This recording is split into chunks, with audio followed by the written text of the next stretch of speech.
Hey guys, welcome to another episode of Poetry in the PM. I hope you guys are doing well, staying sane, staying safe, keeping your hands clean. I've so much enjoyed reading this poetry with you guys every day and sharing poetry from all around the world. I got some more guests this week, so I'm excited about that. And I know that's also, really fun for you guys as well as for me. Because being cooped up, I don't get to see a lot of my friends and the people that I love. So it's nice to have this way to connect with them and share poetry with you guys. And the whole point of this is really just in this time that we're so divided, and China's over here and Italy's over here and Spain and France and all these different places that are hit, and we're all just separated. That language and literature can actually unite us and remind us that we're not one country, we're a whole world, we're a planet, and we're all together. We're one race, and we're the human race, and we need to just continue to come together and continue to help out where we can. And good deeds don't always mean some grand gesture that, saves thousands of lives, but a good deed can simply just, giving a couple dollars to a homeless person when you see them, saying hello to someone who looks sad, or, lowering the sound of your television if you have elderly people that live next to you. Just the little things. They all add up, because if everybody's doing all those little good deeds, it adds up. If you see somebody who's in the grocery store and, you got the last thing and you got two of them, give them one. You know what I mean? Little simple things like that. Of humanity, that we can help each other be stronger together. So, that being said, thank you to all the healthcare workers out there. We love you guys so much. You guys are amazing. If you're working in a hospital, we love you. We appreciate you. Your sacrifice is incredible. I've been getting so many videos and messages from nurses and doctors all around the world just saying how difficult it has been on their mental health, working the hours that they have to work, working more importantly in the conditions that they have to work, lack of medical equipment, short staff, more patients to one nurse that would never have, flown during regular time. So these people are really superheroes, but we also need to support them. And if there's any way that you can help out your local hospital, your local nurses and doctors that send them some food, some groceries, take care of a bill or two. That's all appreciated. Anything that can reduce the stress that they're going under right now to help us all out. So today I'm going to read a poem by Effie Waller-Smith. She was an African-American poet, born 1879, died 1960. And just had an incredible life. I'd love you guys, if you guys are interested, to read a little bit about her life. Her name is Effie Waller-Smith, and she was the first in her family to be educated in America post slavery from her parents. Became quite successful and well-to-do after slavery, and they were certain that their daughter Effie was going to have the best damn education ever. And she grew up to be an incredible writer, a teacher, and not only for women in that time to publish work and write, was an incredibly male-dominated sector. It was very difficult, but for a black woman to be writing poetry and literature and teaching and publishing was also even more of an enormous feat. So the amount of adversity that Effie faced was insane, and so I just am so wowed by her words and her experience and her stories. So I thought it'd be a nice way to honor her and her life, and read a poem of hers. So I'm going to read a poem by Effie Waller-Smith, and it's called Preparation.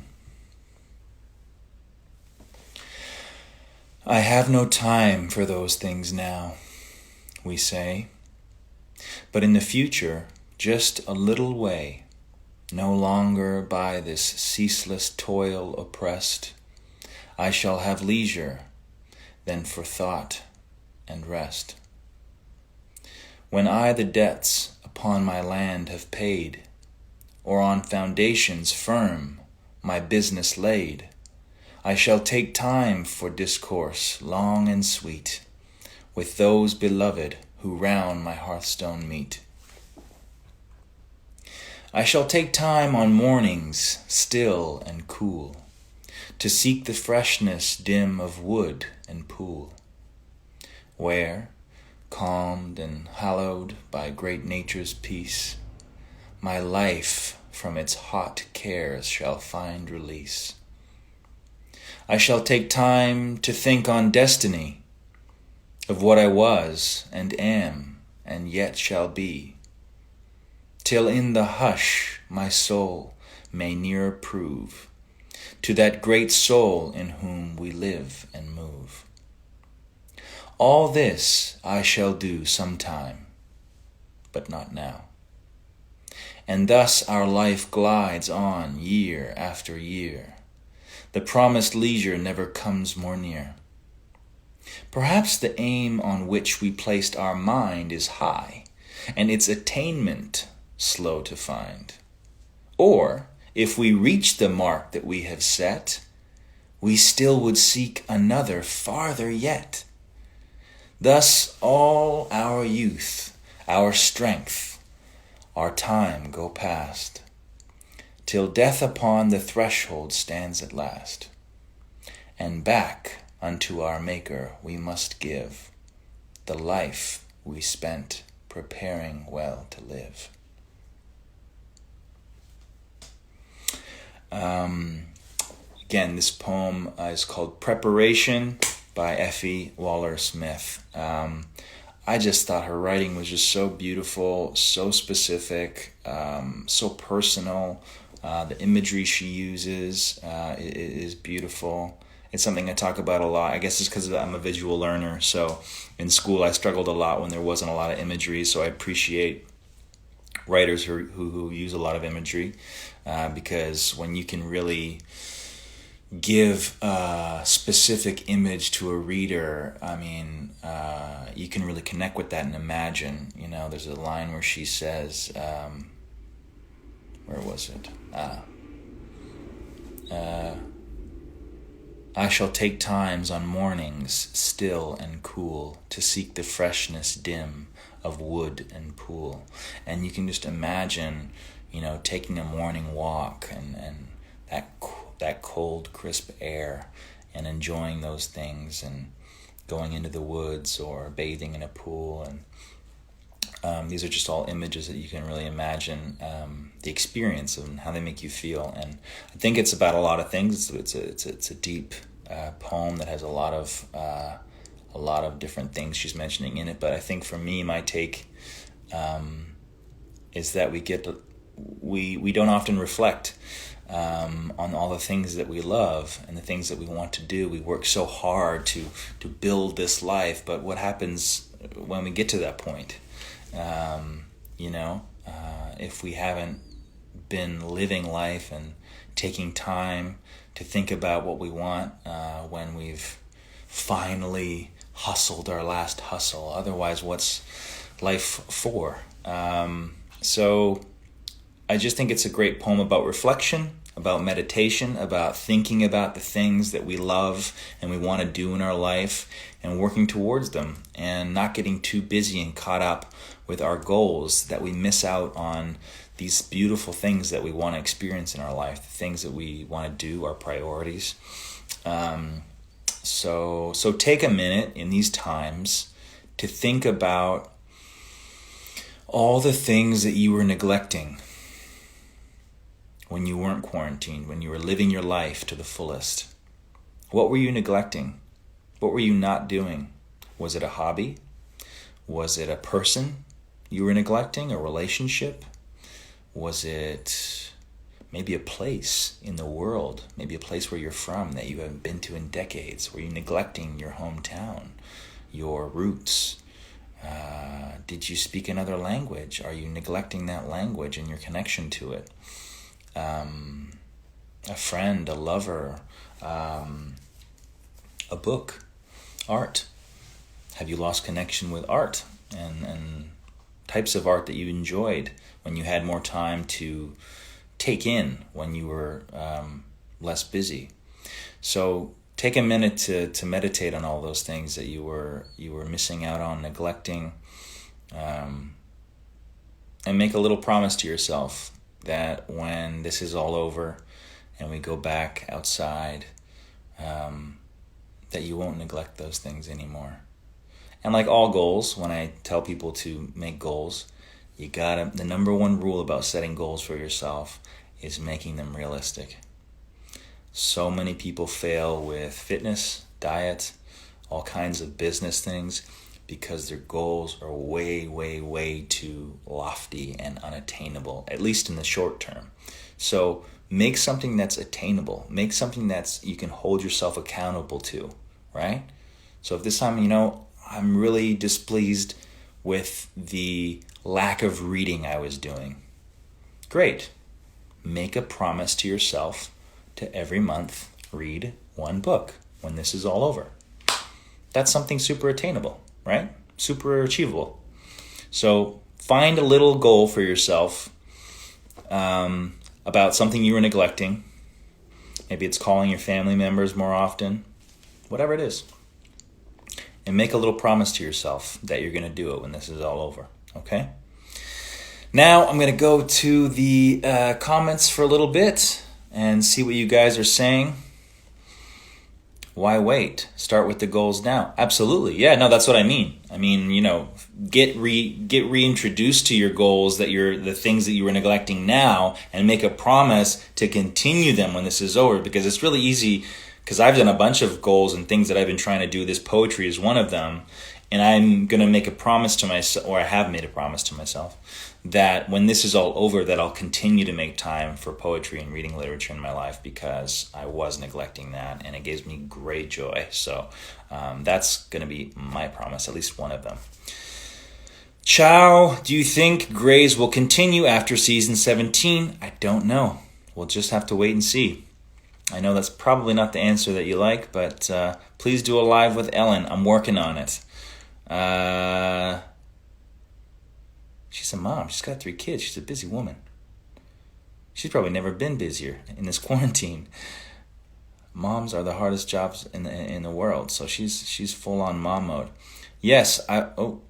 Where do you see Dr. DeLuca's development going? I don't know. It's hard to say that. I mean, we had a couple scripts and we didn't get to show you guys, and we shot one more episode that we didn't get to show you. So I know a little bit, but I don't know too much, and I certainly don't want to make any assumptions ahead of the writers. But speaking from a fan of the show and someone who loves DeLuca, I hope he gets help, and I hope that there's a story that sees him getting help that he needs. So he can be the functioning, amazing surgeon that he is. Secondo te quando finirà tutto questo? Someone asked me in Italian, when do you think this will all be over? God, it's hard to say. Quando sarà finito? Non lo so. Il normale che conoscevamo non ci sarà più. Sarà un nuovo normale, questo è sicuro. I'm saying that the normal that we once had is no longer. So even when we return to our new normal, it's going to be a new normal. It's not going to be we're not going to go back to the life we lived. It's going to be different. Even if somebody was to wave some magic wand today and say COVID-19 is over, we're all good, go outside, do you think everybody's just going to spring outside? No. We all have a ton of fear. We've all been in some way traumatized by this experience. And so it's going to be a moment of, people kind of peeking their heads out the window and doors being like, can we really come out? And, after this threat, people are going to be scared. People are going to be triggered. They're going to have trauma from this. And it's certainly a lot of anxiety-inducing times where we get afraid of, could I get it or could a loved one get this disease? And so people aren't going to be rushing back out to restaurants and to public places because they're going to be afraid. So there's going to be new protocols in how we walk. We're probably going to still be walking around with masks or gloves, or there's certainly maybe going to be provided inside of buildings when you come in. There's just going to be a new way to live, and we'll have to adapt to it, like any other species has to adapt. A little fluff on my hat here. Yeah, so that's my answer for that. Sarà un nuovo normale, non quello che avevamo prima. Will Andrew be forced to leave Grays? I don't know. I don't think so. I hope not. What a lovely way to cheer up another boring day. Thank you. Thank you. I just saw some Japanese poetry from my Golini brother. I'll try and get some Japanese poetry. Send me a text. Text me the poem you want. My wife's saying she needs to take a lint roller to my hat. That's fantastic. Favorite scene you shot? On Grays? I don't know. There's so many good ones. I had fun on a personal level a year ago, I think, in Seattle. We got to shoot in Seattle, which is cool. We usually start our seasons by shooting in Seattle. And I got to ride a Harley Davidson on screen and ride around Seattle on this Harley Davidson, and that was really fun. I never miss a chance to ride a motorcycle. Oh, look at that smile. I miss riding my motorcycle.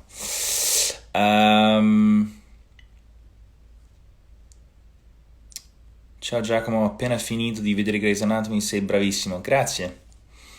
Hi, warm greetings from the flight attendant that took care of you, your friend. Oh, thank you so much, sending you love.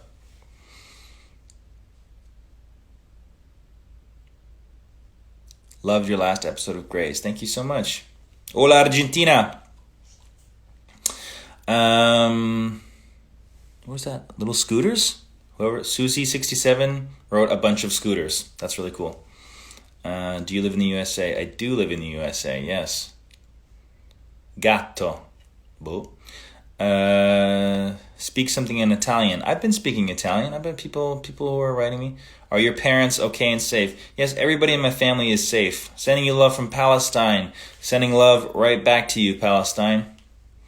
Brazil, Norway, Costa Rica. I love it. Hey guys. Macedonia. Very cool. Did you watch Grey's before you joined the cast? I didn't watch the show. I was very aware of it. It's one of the biggest shows ever. So, hello Israel. So I knew about the show, but I wasn't a watcher, a viewer of the show. Can you say hi, Kendra? Hi, Kendra. Ciao da Napoli, miglior pizza al mondo. Ciao. Can I get a hello for Ireland? Hello, Ireland. A lot of you probably don't know this, but I'm half Irish on my mom's side, so I love Ireland. Ireland. Che rapporto hai con Ellen? Siamo amici.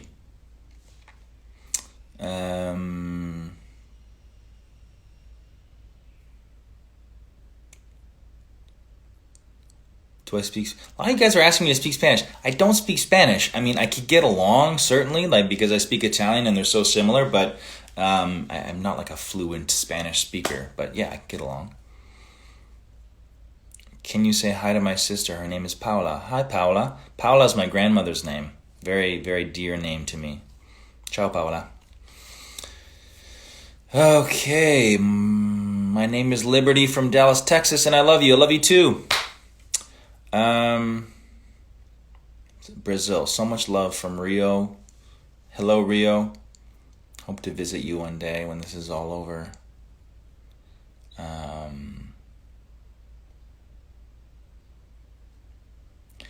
Do you guys, if you guys write poetry, I'd love to hear from you, and I'm thinking about maybe once a week. So again, for those of you guys who kind of missed it, I'm just going to be doing Poetry in the PM from Monday to Friday, every day at 2 p.m. PST. And that's it. On the weekends, I'm not going to do it. But during the week, apart from having guests, I thought maybe it would be cool to have one of you guys come on with me and read a poem. The only catch, I guess, is it'd have to be a poem that you wrote, as I'm trying to give a voice to young poets and young writers. So if it's a poem from somebody else, that's what I'm doing. I'm reading poetry from other people. So if you're going to come on, I would like it to be a poem of yours, that you're a poet or a writer, or you're just starting out and you're wanting to just have your words spoken out loud. So, and to give you a platform. So I'd love to facilitate that. Yeah. Hello from Australia. Ooh, I'd love to go to Australia when this is over. That sounds fun. Long flight, though. What is your first job? I picked worms for a bait and tackle shop in Parry Sound, Ontario, Canada. I think I got like a penny a worm or something like that. And if me and my friend Doug were there long enough, we could go get some candy at the end of the day. Back when they had penny candy. You guys don't even know about penny candy. What do you guys know about penny candy? Kids today are spoiled. They don't know about penny candy. I like your wall color. Thank you. Hi to Campo Grande. Can you say hi, Kate? Hello, Kate. Chesterton. Hello, Kate Chesterton. I'm from Chile. Say hi, please. Hi. What's your go-to candy? Hey, Spencer. Love you, brother. Go-to candy. God, I'm not a big sweets guy. My wife is a super, super sweets girl. Super sweet tooth. I'm more of a savory. I could just eat pizza and pasta at any time. But if I had to pick a candy, I really like Bounty. It's chocolate and coconut. And in the US, you guys don't have Bounty. You have Almond Joy, which is similar. It's like Bounty, but there's like an almond in the middle. So it's like coconut and chocolate. I really love that. But I know you like peanut butter cups, Spencer, so I like those too. What are you doing now? I'm talking to you guys. Hello from Italy. Ciao, Italia. So yesterday was Easter, which of course in Italy is a huge day of celebration. On the Friday we usually eat fish, and then on Easter we eat meat. But it's a huge time in Italy. Easter is a huge deal. So Andrea Bocelli, which is one of the world's most famous Italian tenors, incredible singer. He did a live concert for free to lift up the world, and it was so gorgeous. It was on yesterday live on YouTube. You can watch it, but so if you missed it live, then you missed the experience of seeing it live. But it doesn't matter. Andrea Bocelli, you go on YouTube and you can watch this whole thing. It's about like 28 minutes, I think. He sings some very like classic kind of operatic Christian songs like Ave Maria, but then he also closes out with an American song that I'm not gonna share, not gonna spoil rather. So definitely go see on YouTube Andrea Bocelli, his performance. It's amazing. Thanks for all the hearts, you guys. Oh my God. And tomorrow, slip in my mind. Tomorrow, I'm going to be going live at 10 a.m. PST, West Coast time, with We, the lovely people from We. So they're doing this amazing initiative where they're doing a weekly show, a daily show, where they get guests to talk. They get teachers, they get musicians, and all different people talking about activism and how to help out our world, not just in these times, but beyond. and also for educators and teachers of how to motivate their children in their Google Classrooms of how to learn and be excited about education in this time. So I'm going to go on tomorrow. I posted on my stories and on my feed and Instagram. There's a Facebook Live link, so you can go there and click on it tomorrow at 10 a.m. PST. And I'll be there, and we're going to talk about some of my initiatives, some of the charity work I've done, my time in Kenya with which was so amazing, and some other stuff. So I hope to see you there and tune in live. And I'm going to sign off, but please tune in tomorrow at 10 a.m. PST for my live, Facebook Live with the people from we.org, because they're amazing. And I want to celebrate everything they're doing for kids. I also want to close out by saying that because I don't have kids, I'm less aware of this, but because my friends and my family have kids, I've been told how incredible all the teachers around the world have gotten organized with this Google Classroom thing, and teachers are giving lessons online to their classrooms and to their kids, and this is something that could have so easily collapsed the educational system, and the fact that it hasn't, and these teachers and educators have stood up and created this way to continue to give their children education and that classroom environment, even though virtual, is amazing. And I just want to say thank you to all the teachers. If you're a teacher out there, you rock. Education is the future. Our youth are our future, and they need to be celebrated, protected, and lifted up. And you guys are doing that in a really hard time. So thank you guys. Thank you, teachers. We love you. Okay, I'm going to sign off. So I'll see you tomorrow at 10 a.m. on the Facebook Live at We. Again, go to my stories, find the link. And after that, I'll see you again at 2 p.m. for another Poetry in the PM. Bye, guys. Sending you love. Oh, and today's poem, again, was called Preparation by Effie Waller-Smith. See you guys later.